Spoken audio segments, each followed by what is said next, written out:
with a cup of Arabica coffee. Listen to this story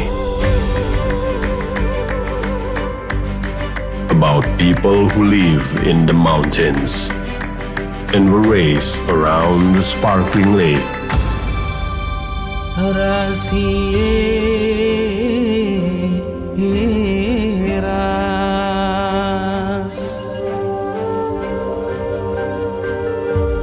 Living in harmony with nature and rich in culture.